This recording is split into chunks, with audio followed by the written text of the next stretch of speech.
हम लोग को आयोग पे अब भरोसा नहीं रह गया है। अभ्यर्थियों पे लाठी चार्ज कर रहे हैं, ये गलत बात है यहाँ पर कि जब तक इन बच्चों की मांग पूरी नहीं हो जाती है हम लोग यहाँ से नहीं हटेंगे। बीपीएससी खाली झूठ बोलती है, बीपीएससी कुछ बोलती है, नहीं सुनिए यहाँ पर। मान लीजिए यहाँ पर ये बच्चे आप पर फूल माला चढ़ाते हुए लौट जाएंगे।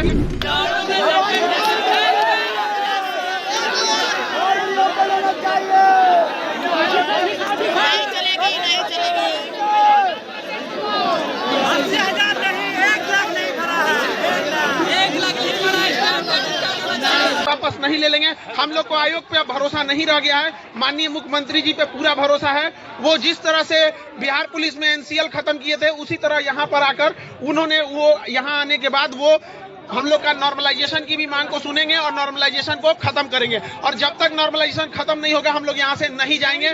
अनिश्चितकालीन हम यहाँ लाठी चार्ज, अब बताइए इन अभ्यर्थियों पे लाठी चार्ज कर रहे हैं, ये गलत बात है। यहाँ पर पुलिस प्रशासन से भी हाथ जोड़कर विनती है, हम लोग अहिंसात्मक रूप से पूरे शांतिपूर्ण ढंग से अपनी बात रखेंगे। लेकिन इतना हम आपको कहते हैं, विश्वास दिलाते हैं कि जब तक इन बच्चों की मांग पूरी नहीं हो जाती है हम लोग यहाँ से नहीं हटेंगे। बीपीएससी खाली झूठ बोलती है, बीपीएससी कुछ बोलती है, नहीं सुनिए यहाँ पर, एकदम गलत बात है। हम लोगों को 2 महीना से टॉर्चर करके रखा गया है विद्यार्थियों को। कभी कहते हैं कि हमने कभी कहेंगे 38 जिला का पेपर अलग रहेगा, कभी कहेंगे 3 पेपर अलग रहेगा, कभी कहेंगे मल्टीपल दिन में होगा, कभी कहेंगे हम लोग आखिरी दिन में भी चेंज कर सकते हैं। सचिव कुछ और बोलेंगे, अध्यक्ष कुछ और बोलेंगे, बाहर मीडिया में कुछ और आएगा। ये क्या चीज बना के रख लिए लोग, बताइए।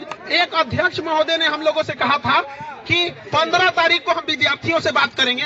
बताइए अध्यक्ष महोदय क्यों नहीं बात किए आप लोग? हम लोग से विद्यार्थी पूछता, हम लोग क्या जवाब दे दें यहाँ पे? हम लोग को मजबूर किया गया, 1 हफ्ता बच गया है विद्यार्थियों को। बताइए कितना दुर्भाग्य होगा कि चाणक्य की धरती पर अगर ऐसा होगा कि 1 हफ्ता पहले अगर कहा जाए कि हम लोग को प्रोटेस्ट करना पड़े। हम लोग नहीं चाहते हैं। बस एक बार अध्यक्ष महोदय अपने बात से बोल दें कि नॉर्मलाइजेशन नहीं होगा और ऑफिशियल ट्वीट कर दें कि 1 एग्जाम 1 पेपर 1 शिफ्ट, हम लोग को और कोई मांग नहीं है, हम यहाँ से लौट जाएंगे।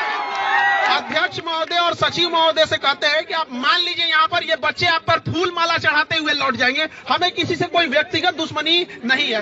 हम लोग भी गला फाड़ फाड़ के पढ़ाने के बाद यहाँ पर ये देखिए, नॉर्मलाइजेशन की तरीका एक ऐसा है कि अगर उसमें एक भी कर्मचारी गलत नियम से निकला तो किसी को 10 नंबर बढ़ा के दे देगा। लेकिन क्या आप गारंटी ले सकते हैं कि किसी व्यवस्था चाहे जितनी भी अच्छी क्यों ना हो, उसको लागू करने वाला भी अच्छा होना चाहिए। यहाँ पर आप छोटे बच्चे के हाथ में हथियार नहीं दे सकते, भले हथियार कितना भी अच्छा हो यहाँ पर। इसलिए हम लोग कभी एक्सेप्ट नहीं करेंगे। और जब तक हम लोग की मांग है, जब तक नॉर्मलाइजेशन खत्म नहीं होगा हम यहाँ से नहीं हटेंगे, नहीं हटेंगे। देखिए लाठी चलाने के लिए हम हाथ जोड़ के विनती करते हैं, जो भी पुलिस प्रशासन है, आप समझिए आप लोग के भी बच्चे यहीं पढ़ रहे हैं, उन लोगों को भी हम लोग पढ़ाते हैं। हम लोग धरना स्थल पे, देखिए हम लोग संविधान मानने वाले हैं, इसीलिए हम लोग कहीं सड़क पे नहीं गए, हम लोग संवैधानिक ढंग से धरना स्थल पे आए थे। ये वही जगह है जहां से हम लोग एनसीएल को मनवा के गए थे और इसी जगह से नॉर्मलाइजेशन रद्द करा कर जाएंगे और शांतिपूर्ण ढंग से जाएंगे। आप लोग को भरोसा है ना?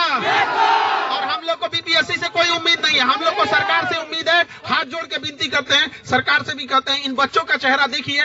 आप एक बार 2024 में इन लोग के ऊपर एक एहसान कर दीजिए, 2025 में हम लोग ये एहसान आपको लौटा देंगे, वादा करते हैं।